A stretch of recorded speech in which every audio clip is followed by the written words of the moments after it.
Ele é o mal? Ou ele veio para punir o mal? Não, ele não veio para punir o mal. E sim, ele é o mal, a mentira, o fanatismo e a intolerância, criado a partir das energias malignas, cuja culpa vem de uma ordem idólatra corrompida.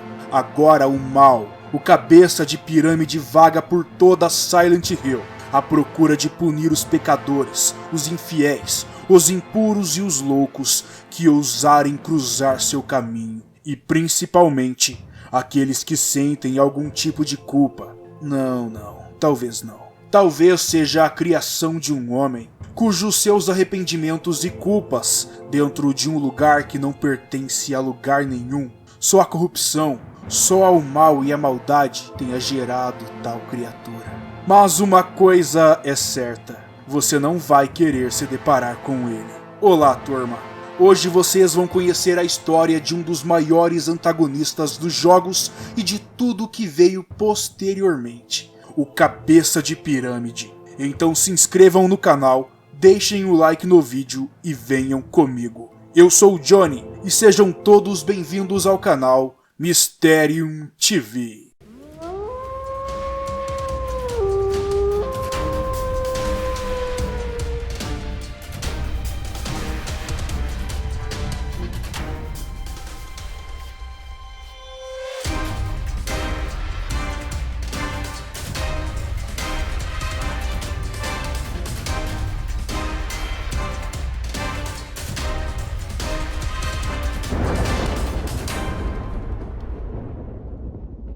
Episódio de hoje, Pyramid Head, o maior antagonista de Silent Hill. Silent Hill. Só de ouvir a abertura do primeiro jogo já me arrepio todo. Sem dúvida nenhuma, essa é uma das melhores franquias de Survivor Horror, ao lado de Resident Evil e Alone in the Dark. Mas o que mais gosto nesses jogos é a possibilidade de me defender ou atacar. A possibilidade de experienciar todo o caos e o medo dos minutos iniciais desses jogos. E à medida que for desvendando a trama e enfrentando meus medos e ficando mais forte a cada minuto, o jogo nos transmite uma sensação de recompensa, de evolução, de superação. E isso é uma das melhores sensações que um jogador pode sentir. E não só em títulos de Survivor Horror, mas em jogos desafiantes como Dark Souls e Sekiro, por exemplo. Tanto que depois de uma maratona dessas obras difíceis e assustadoras, se envolver com outros jogos pode ser bem frustrante, como acabou acontecendo comigo logo depois de zerar Resident Evil 2 Remake no difícil e logo em seguida Sekiro. E então eu acabei por jogar Assassin's Creed Odyssey, que mesmo nas dificuldades mais difíceis, tirando as horas iniciais, o jogo não apresenta nenhum desafio. E alguém precisa ensinar a Ubisoft a fazer chefes, porque tá ficando chato, né? E tô falando isso para incentivá-los a conhecer essas obras mais desafiantes, porém muito recompensadoras. Mas voltando a Silent Hill, a franquia fez um sucesso tão grande que acabou virando filmes, quadrinhos e vários outros produtos. E parte desse sucesso se atribui a ele, o Cabeça de Pirâmide, que é nada mais nada menos que uma entidade imortal e assustadora, que deixou muito, mas muito marmanjo sem dormir por dias. Sua primeira e mais importante aparição foi em Silent Hill 2, e ele era o principal vilão daquele jogo. Só que para vocês entenderem quem é o Cabeça de Pirâmide, deixa eu explicar bem resumidamente o que é Silent Hill. Até mesmo quem jogou o segundo jogo e não jogou o primeiro vai ficar bem confuso sobre tudo que está acontecendo. Silent Hill, turma, era uma cidade controlada por um culto que adorava uma misteriosa entidade que lhes concediam estranhos poderes e controle sobre as pessoas. E esse culto tinha como objetivo principal trazer esse Deus ao nosso mundo, ao nosso plano físico. Eis que então surge a personagem Alessa, e Alessa é filha de Dahlia Gillespie, que é membro desse culto que controla a cidade. E pela criança nascer com poderes sobrenaturais, Dalia usa a própria filha como sacrifício para reviver esse tal deus. E a garota consegue impedir que o ritual seja totalmente concluído ao dividir sua alma em duas partes, dando origem a Cheryl. Apesar de continuar viva, Alessa sofre queimaduras graves no corpo. E então, com uma parte do ritual concluído, com esse deus preso dentro dela, ela é mantida viva com encantamentos pelos membros do culto, até que ela se reúna com a sua outra parte, para finalmente trazer o deus demoníaco ao nosso mundo. E durante o jogo, as criaturas, a névoa, os monstros, as mudanças da cidade são criadas pelas manifestações das memórias de Alessa, que passa 7 anos sendo atormentada por pesadelos criados pelo deus que dorme dentro dela. E agora toda a cidade é tomada por essa energia maligna e sobrenatural. E esse é o começo de todo esse caos. E óbvio que muita coisa vai acontecer nessa história, porém o foco aqui é o Pyramid Head, então quem sabe eu posso contar mais sobre isso em um outro vídeo sobre Silent Hill. E é aí que entra Silent Hill 2. Depois de todos os acontecimentos que expliquei, quase todas as pessoas que entrarem em Silent Hill, dependendo de uma série de fatores e circunstâncias, acabam sofrendo algum tipo de consequência. É como se aquelas pessoas fossem amaldiçoadas e agora estão sob controle ou influência da cidade. Mas para isso acontecer, como disse, requer alguns fatores e circunstâncias, que são pessoas que cometeram muitos erros, que têm algum tipo de culpa, criminosos, pessoas que realmente têm uma energia muito ruim dentro de si. E é aí que entra o protagonista James Sunderland, que após perder a esposa para uma doença, entre aspas, há cerca de 3 anos no passado, ele recebe uma carta da esposa dizendo que ela está viva e está em Silent Hill. E então, o mais rápido possível, ele parte para a cidade à procura de encontrar sua mulher ou entender o que está acontecendo. E sim, a sua mente e seus atos estão sendo influenciados pela cidade, pois no passado James e Mary, sua falecida esposa, estiveram em Silent Hill, e ele foi marcado pela cidade. E agora, turma, entrando em território de spoiler, óbvio que não tem como fazer esse vídeo sem spoiler. Na história, James acha que sua mulher está morta há 3 anos, só que isso não é verdade. No final do jogo, nós descobrimos que James, após anos de sofrimento cuidando de sua esposa doente e acamada, acaba assassinando ela. Que por mais que o jogo não fala sobre isso, provavelmente ele matou sua mulher devido à influência demoníaca que a cidade exerce sobre ele. E essa mesma influência fez ele esquecer de tudo que ele fez e o levou a Silent Hill novamente para pagar pelos seus erros, pelos seus pensamentos impuros, pela sua energia negativa. Só que assim, como essa parte do jogo é muito interpretativa, eu não acredito que ele seja uma pessoa ruim. Eu acredito que é a cidade que deturpa as coisas ao seu redor, que pega uma coisa e transforma em algo muito grande, mas daqui a pouco eu falo mais sobre isso. Depois de um certo tempo que James está na cidade e começa a investigar, ele finalmente se depara com o assustador cabeça de pirâmide.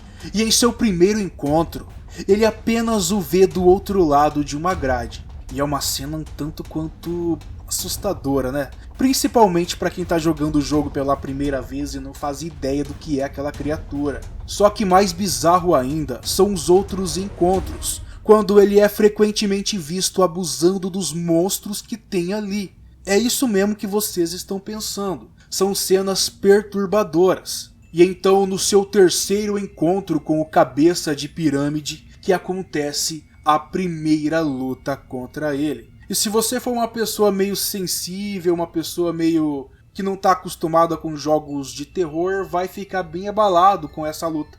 Embora não tenha nada demais, a gente está falando de um jogo de uma época diferente da nossa atual. E naquela época, aquilo sim era assustador.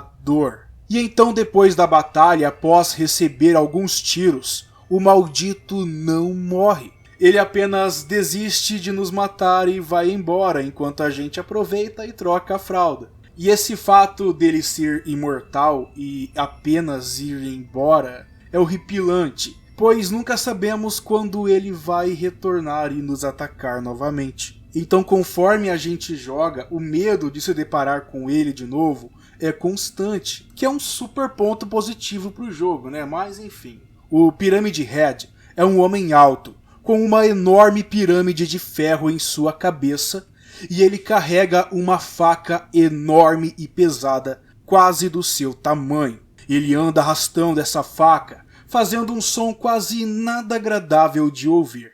E o tempo todo ele vai perseguir James, enquanto mata ou abusa de qualquer pessoa ou monstro em seu caminho. Vem cá, eu quero fazer uma brincadeira, mas eu vou ser justo. Entre uma batalha do Pyramid Head e do Nemesis lá de 99, quem vocês acham que vence essa batalha? Comentem aqui embaixo nos comentários e aproveitem e curta esse vídeo se você estiver gostando, pois é muito importante, olha o trabalho que tá dando para fazer esse vídeo. Uma coisa bem interessante é que em um momento James se depara com um quadro do Cabeça de Pirâmide e uma descrição que dizia que ele era um antigo carrasco que executava criminosos condenados à morte. E isso acontecia no passado, em alguma antiga prisão de Silent Hill. E algumas pessoas teorizam que James deve ter visto essa imagem no passado, em sua antiga visita à cidade. Vocês lembram que eu falei que Alessa foi a responsável pela criação de todo o horror de Silent Hill? Então, ela não é a única a materializar esses monstros. Quando uma pessoa com um sentimento de culpa muito grande ou carregada de energia e pensamentos negativos entram na cidade, existe a chance dessa pessoa também criar seus próprios monstros. E a culpa de James e a energia maligna desse sentimento eram tão grandes que acabaram materializando o Cabeça de Pirâmide para a cidade demoníaca, para Silent Hill. E isso justifica o comportamento abusivo do monstro, que era um espelho do desejo sexual reprimido de James por não poder ter relações com sua esposa doente. E também o fato de ele ser um carrasco e punir a todo mundo vem do fato dele desejar ser punido pelo mal que fez. E é isso mesmo que vocês estão entendendo. O Pyramid Head é a materialização de todos os desejos ocultos e reprimidos de James. Inclusive seu desejo de punição pelos sentimentos negativos que ele tinha, como trair sua esposa, e outros sentimentos negativos que são naturais do ser humano. E também, por último, por ele ter matado sua mulher. E toda essa negatividade, seja do James ou de qualquer pessoa que entra em Silent Hill, é deturpada e elevada à 10ª potência pelo poder maligno da cidade. E o Cabeça de Pirâmide não é uma ilusão como algumas pessoas pensam. Ele não é coisa da cabeça de James. Ele pode ter passado pela cabeça dele, mas ele é real. Ele é um monstro perigoso, imortal e assustador. Ele é uma força maligna que a cidade agora pode usar a seu favor. E o mais irônico, meus amigos, é que a única coisa que foi capaz de parar o Cabeça de Pirâmide foi o perdão e o reconhecimento de seus erros. E nós vemos isso na batalha final contra ele, que era uma batalha de 2 cabeças de pirâmides. Um materializado por ele e outro por Maria, que era mais uma perturbadora criação da mente de James. Mas vou deixar a Maria de fora desse vídeo, porque não é o foco aqui. Durante essa batalha contra os 2 Pyramids Head, James se lembrou do mal que fez a sua mulher e os motivos que levaram ele a fazer aquilo. E então, reconhecendo seu erro, sua fraqueza e também sua humanidade, ele se perdoou e seu sentimento de culpa desapareceu. E então, a partir desse momento, o Cabeça de Pirâmide não podia mais punir quem não pode ser punido. E então os 2 se exterminaram ali mesmo, dando fim àquela assustadora ameaça. E então o jogo continua para o seu final. Muita gente reclama que o Cabeça de Pirâmide não deveria estar nos outros jogos. Tanto que o criador do personagem já falou que ele foi criado apenas para o segundo jogo. Ele era uma criação da cabeça de James. Só que eu tenho uma opinião diferente de muita gente. Que, na minha opinião, ele só não deveria estar nos outros jogos pelo fato de James ter derrotado ele no final. Bem, entre aspas. Pois se o cabeça de pirâmide tivesse sobrevivido, ele seria mais um monstro criado graças não, né? Infelizmente, ao misterioso e maligno poder da cidade. Então seria aceitável sua existência ali. Mas qual a sua opinião? O que vocês acham? Acham que uma vez que uma pessoa cria um monstro através da sua mente, aquele monstro ele tem que ficar em Silent Hill para sempre? Pelo menos até que seja derrotado? Ou não? O que vocês acham sobre isso? Comenta aqui embaixo. Sabe, turma, eu particularmente não quero ver ele de novo na série, a não ser que venha um remake de Silent Hill 2. Aí sim seria muito legal. E eu sei que a Konami não tá muito nem aí pra Silent Hill, porém tem saído vários rumores promissores do retorno da franquia. Eles bem que podiam entregar a série pro Kojima de novo pra ver se ele termina aquele jogo incrível que estava sendo feito. Ai, turma, e falando em remake, como eu sonho com um remake de Dino Crisis, um Alone in the Dark de qualidade. Mas enfim, isso aí é assunto para outro vídeo, né? E aí, qual o remake dos sonhos de vocês? Tô dando várias ideias para vocês comentarem aqui embaixo. Falando em comentário, querem mais vídeos sobre Silent Hill? Comenta aí, turma. Se você gostou desse vídeo, deixa um like para dar uma moral pro canal.